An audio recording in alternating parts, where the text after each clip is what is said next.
I am going to start by reading down the attendees list. If I miss anyone, please let me know, and I'll apologize in advance if I mispronounce your name. Please feel free to unmute yourself and correct me so that I can do it correctly next time. I'm just going to go down our list instead of trying to do it by group. So I'm Kirsten Yucatel. I am a senior planner in the environmental compliance group here at SANDAG. We also have Naomi Young from SANDAG, Lauren Lee from SANDAG, Erica Vaca from Caltrans, Eric Luther from APCD, Erica Espinosa Araiza, I believe also from Caltrans, but my screen is shifting. Yes. Madeline Madsen, Richard Radcliffe, Karishma Becca, Sam Samford, Emma Majankalda, Rusty Wisman, Diane Vermeulen, Jacqueline Cars, Maurice Eaton, Vike Renga, Michelle Duran, Suzanne Martinez, John Kelly. Those are the attendees that I see. Have I missed anyone? Okay. Hearing none, we'll get started. First, I'm going to open it up for public comments. We are not a Brown Act body, but we do welcome the public. I don't know if there's anyone from the public here who would like to comment, but we'll just pause for a minute in case.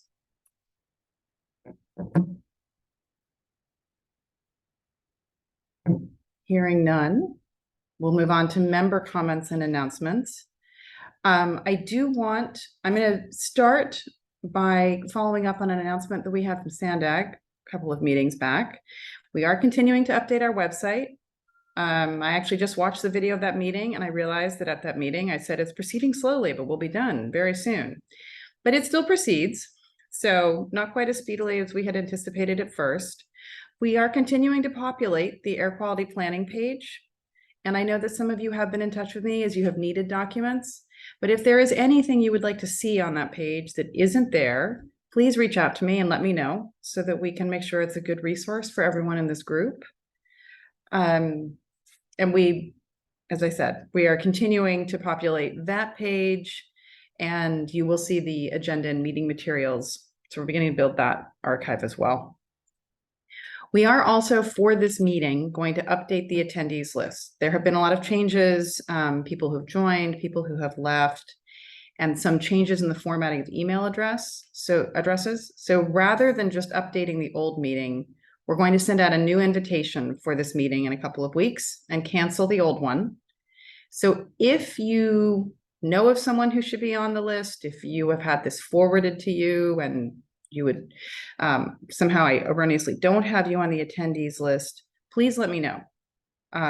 Email me in the next couple of weeks. Obviously, we can add people later, but my hope is that we can get back to where you're not getting double notifications, which is what happened this time, just so that we could be sure everyone received notice of the meeting and the Zoom link. So that will also be happening the next couple of weeks. So look for that, and please reach out to me if there's anyone who is not being notified who should be. Are there any other member announcements, comments?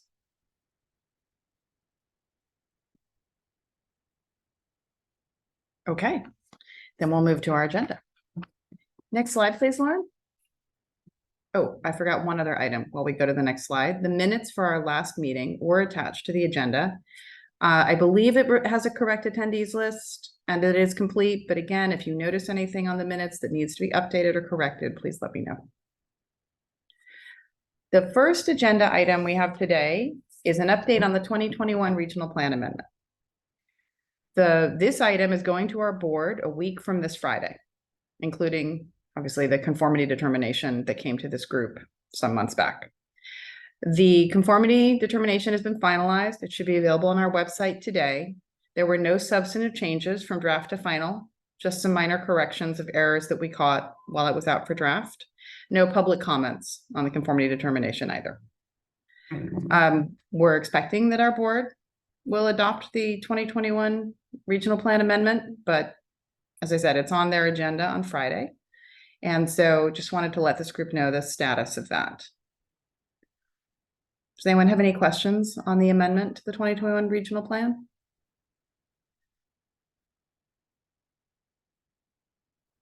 Oh, okay. Jacqueline, I see that Jacqueline has her hand up. I don't know if you have to be unmuted. I think you're unmuted. Yes. Okay. Hi. I believe I asked previously, and I believe you confirmed that there was no TIP amendment associated with this plan amendment, but I just wanted to just ask again for confirmation. Yeah, no, absolutely. So what will happen is that we will do an RTIP amendment following the adoption, the presumed adoption of the regional plan amendment, and we will redetermine conformity for the amendment. So there will be a TIP amendment after adoption. It's out of order for how we would usually do it. But based on when we had data and when we had updated information, this seemed to be the best, most accurate way of handling the process. Okay, and then if I can just ask a follow-up question to that. So with this 2021 plan amendment, there will be a updated conformity analysis.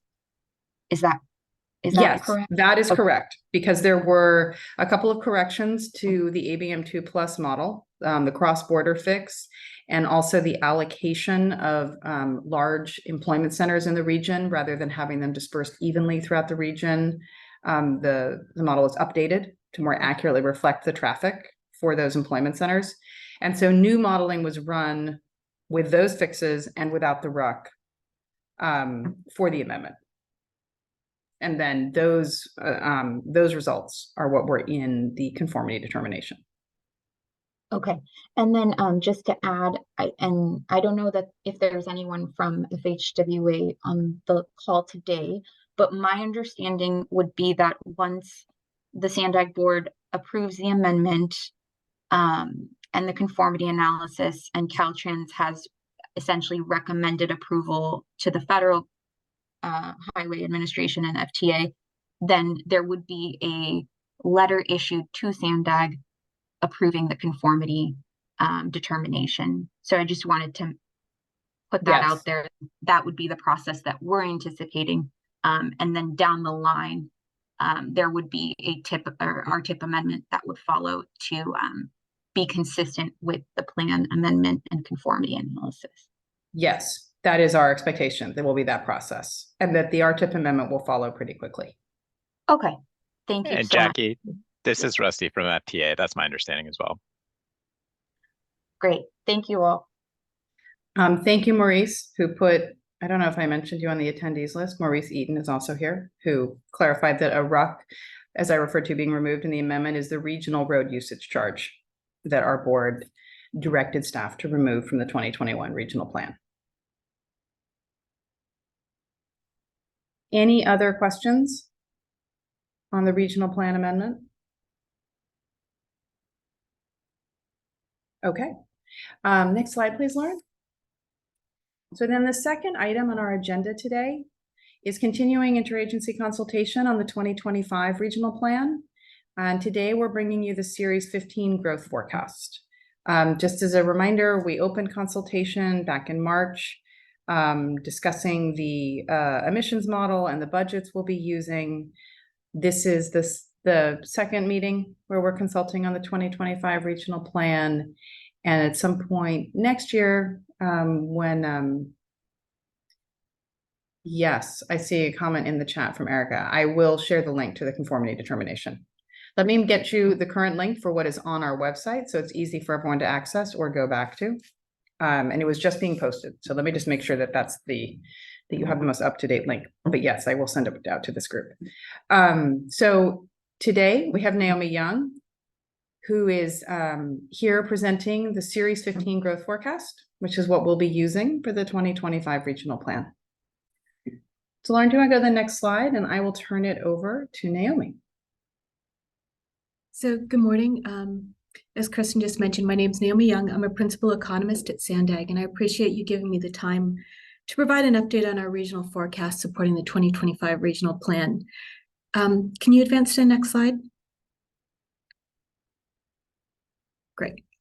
So we refer to our regional forecast for the 2025 regional plan as Series 15. While the regional plan's time horizon goes from 2022 to 2050, the Series 15 forecast actually extends to 2060. In part, it's because this last decade is where you can really see the implication of current trends and dynamics. So our Series 15 regional forecast is made up of three main projections. It's population, housing, and jobs.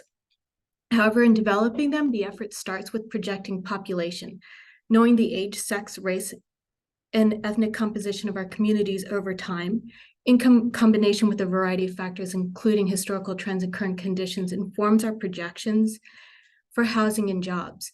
It also helps us to understand the kind of housing the region will need and how much labor is available to fill the jobs that our economy creates. The three forecasts draw on expert input through formal peer reviews, as well as comparing our assumptions and predictions to other models, including those produced by many of you guys on the Zoom call. So before I go into more detail about each of the forecasts, I just want to start with a few key takeaways about how the region is expected to change over the next 40 years. So can we go to the next slide? Okay. Oh, there we go. So this shouldn't be a surprise, but for the first time, SANDAG is projecting the region's population will decrease by the end of our forecast period. I know this isn't a surprise because of DOF's forecast for county level, but some of the things that we want to highlight is that over the next 20 years, we project the population to continue to grow, adding about 150,000 people. And this is really relatively modest growth. After peaking around 2042, the region's population begins to decrease.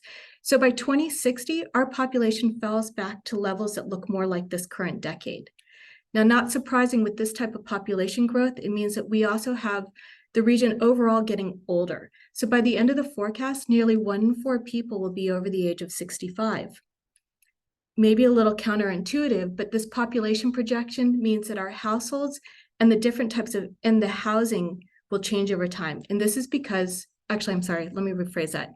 We end up needing more housing than you would expect. And this is because we have more older individuals who tend to live alone or with just one other person. So housing expected to grow, but only slow after 2040.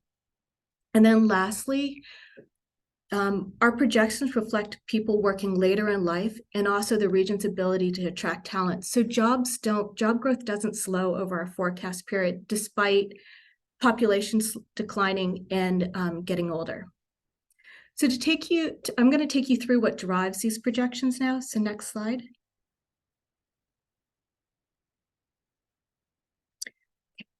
So starting with our population, the forecast reflects assumptions regarding births, deaths, and net migration. All three contribute to the decline and the aging that we're forecasting. You can see that the birth rates have been falling for more than a decade. So by 2060, the number of births in our region will actually be lower than what we experienced in 2021. The other factor is that the number of deaths in our region has increased over the last 2 decades. This reflects the pandemic, but also increased rates of alcohol and other drug abuse and mental illness. With an aging population, there'll be over 40,000 deaths in 2060, which is considerably higher than today. And then lastly, net migration reflects both domestic and foreign migration into and out of the San Diego region. For the past 2 decades, net migration has been an outflow, while international migration has typically been positive. In recent years, that inflow hasn't been enough to offset the outflow. So in other words, we've been getting net migration. But you can see with the Series 15 projections, we assume a reversal of this out-migration trend over the first half of our forecast, and then net migration falls to 0. So this is part of what contributes to some early population growth that tracks through our projections. Next slide, please. So this is really where I think it puts it in context. You can see our population projections for Series 15, what we're doing now, compared to what we projected for the 2021 regional plan, which would be the Series 14 projections. So you can see that our population levels and growth look really different, and that difference grows over time. So next slide. So while the population projections, our population projections are based on a cohort component model that looks at age, sex, race, and ethnicity. So it's not surprising that the region's expected to continue to grow in its diversity. I mean, this is in line with a lot of what we see as national trend as well. One of the fastest growing groups are Asians, which is consistent with state and national trends. And this reflects the birth rates, long life expectancy, and migration trends. Yes, we can share slides. The other aspect to note is that the non-Hispanic white alone population is expected to shrink, in part due to mortality associated with the baby boomer generation, along with outmigration. The other race and ethnic groups are projected to have fairly stable shares over a forecast period. Next slide, please. Okay. As I mentioned earlier, the population is projected to be getting older. So this chart shows you age composition for 4 benchmark years, 2000, 2010, 2020, and 2060. There's a lot of colored bars on here. So what I really want you to do is focus on the first and last bars for each period. The first bar, which is the green one, represents our youth. You can see that in the last 20 years, people under the age of 18 made up a quarter of our population. But if you look to 2060, that green bar, it falls to 18%. So by 2060, our youth make up less than a fifth of our population. Now I also want to have you focus on the purplish maroon bar. So it's the last bar in each year. And this represents our senior population. So you can see historically, seniors have made up about 11 to 15% of our population. But if you look to 2060, they're projected to make up nearly a quarter of our population. You know, not surprising, you can see that the median age rises from 36 to 42 over a forecast period. But I really want to emphasize this dramatic shift in how the age distribution in our population has some really big implications that we're thinking about. Next slide, please. So as a result of the aging, our households are actually expected to grow faster than the population forecast. And this has to do with how household formation rates rise with age. So when you think about a 15 to 24-year-olds, very few of them form their own households. They may live with parents or have roommates, but over our life course, our ability to form households rises. And so the highest household formation levels are with our oldest age group, and that's largely because they live alone. So this creates that counterintuitive dynamic that I was talking about, where our households and our housing needs rise even as our population is declining. Next slide, please. So you can see this in our Series 14 and Series 15 projections for households when you compare them. You can see that the Series 15 projections are only slightly lower than 14. So basically what this is saying is that by 2050, the Series 15 population projection is about 340,000 fewer people compared to Series 14. But when you look at how that translates to households, it results in just only about 45,000 fewer households by 2050 compared to our Series 14 projections. Next slide, please. So with a slower population growth and a changing housing needs, our projections for housing stock growth varies over time. And by 2050, what we expect is the size of the region's housing stock stabilizes and starts to shift on rebuild and infill. So those are those green bars in this chart. Next slide, please. And then here's where you can see how it compares to our Series 14 projections. So again, you can see that these lines look a lot like our household formation or our household projection numbers, and that's because they're feeding into each other. And again, Series 15 is lower than Series 14, but the difference is pretty minimal. Next slide. So finally, our job forecast for Series 15 looks really different from past. And this is because we draw on a different data set to better reflect the diversity in how we work. The job projections capture both wage and salary jobs along with non-wage and salary jobs. So these non-wage and salary jobs, they're like contracting and gig jobs. Our job forecast also takes into account historical trends and, importantly, how COVID has impacted them. So the forecast incorporates labor force participation rates rising over time, as well as more people holding multiple jobs. And these factors help to offset the size of our workforce and how it's falling in line with population projections. Oh, what's a gig? I'm sorry. So I'm not doing a really good job of following chats, but just a gig worker is, the example I like to give is, think about you get into an Uber. And when you get in the Uber, you're going to notice that there's two stickers. There's going to be a Lyft sticker and an Uber sticker oftentimes. So that's an example of one person working two jobs, and those two jobs are gig jobs. In other words, they're contract jobs. They're not captured in the EDD data for employment because they're not paying into the unemployment insurance system. And we're finding that that's a really significant part of our workforce. Historically, it's accounted for about 500,000 jobs in the San Diego region. So if we go to the next slide, that'll highlight that a little bit better. So what you can see is that this is showing for selected industries the number of wage and salary jobs. So these are the ones that you would think of as like you get a W-2, and your employers are going to pay into the unemployment insurance system. EDD has typically captured these job counts. And those wage and salary jobs are represented by the green bars. The non-wage and salary jobs, so these are your gig workers, your contract workers,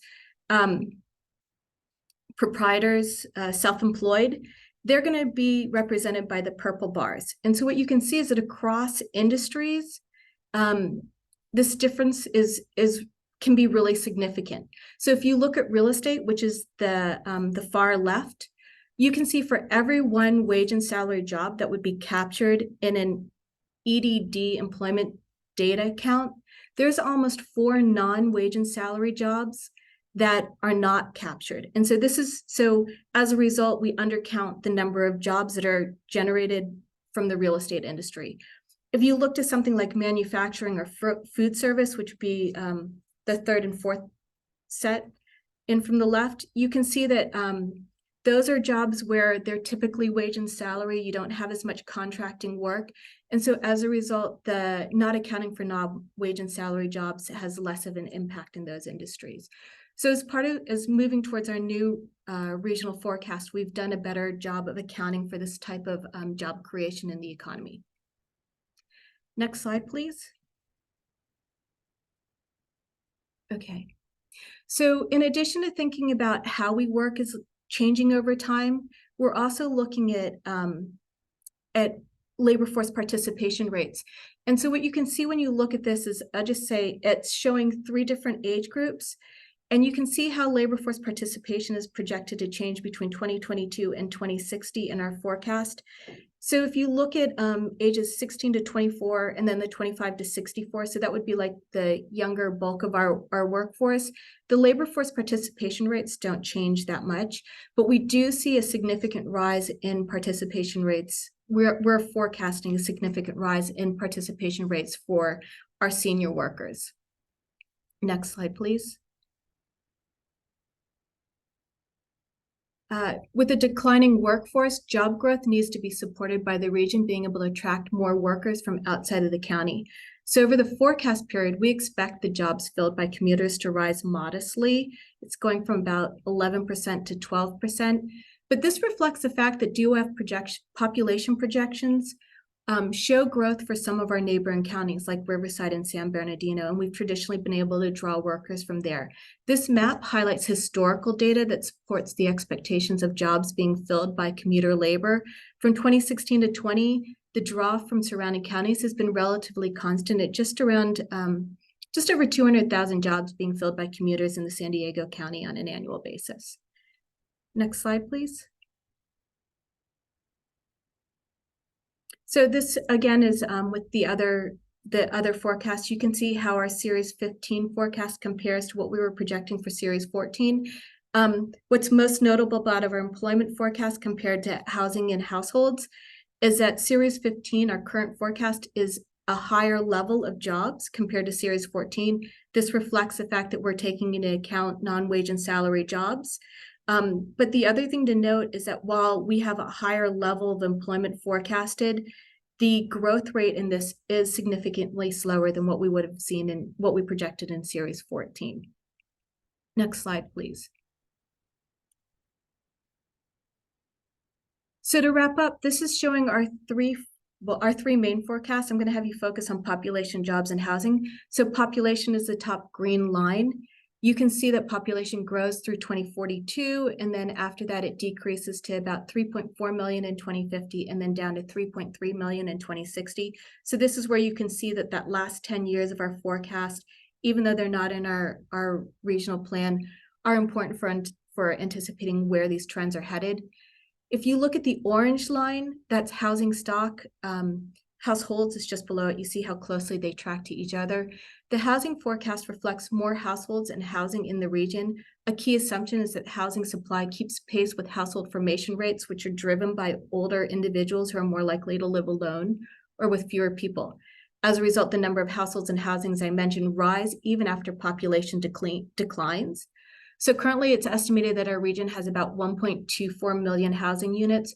We expect an additional roughly 200,000 units to be built by 2050. And then after that, the number of housing units is expected to remain stable through 2060. This takes into account the expectation that the last decade of our forecast, construction will focus on renovation and replacement of housing units in response to our population dynamics. And then finally, when you look at the purple line, which is our jobs projections, you can see for our region, we're expecting jobs to continue to grow throughout the forecast, unlike population and housing. And I want to emphasize that line represents forecasted jobs, not employees. So one individual can have more than one job, and this is an important component to how we shifted as well to taking into account non-wage and salary.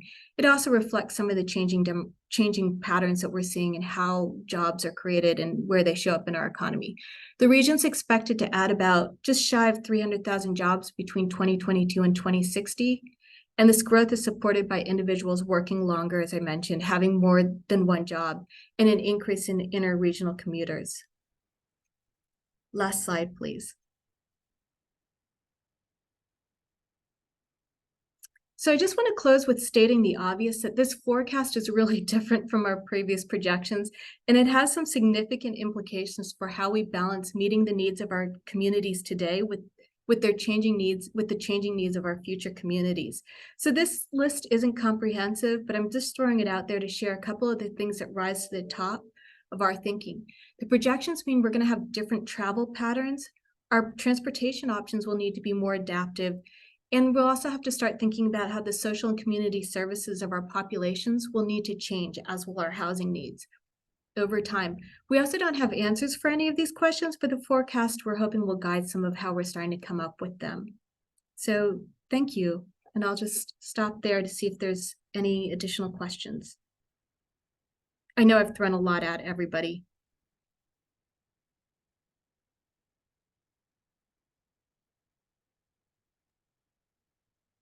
I did add Naomi's slides to the chat in response to Maurice's question. So there's a PDF of those if you want to look back through them. And Grace Chung has also joined us. So does anyone have any questions on the Series 15 growth forecast?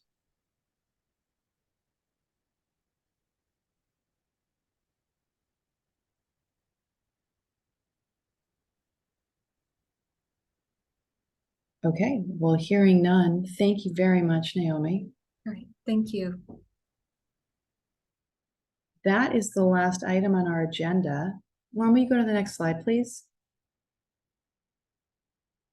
Our next meeting is scheduled for November 1st at 10:30 a.m., virtual as always.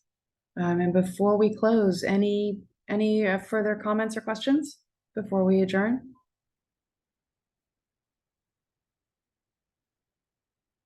Okay. Well, I'll remind everyone, please, if you know of someone who should be invited to this meeting, or you have any concerns about whether you are correctly receiving, I have the right email address, anything of that nature, please email me in the next week or two. Similarly, if you have any specific requests for our website, please let me know. And thank you very much.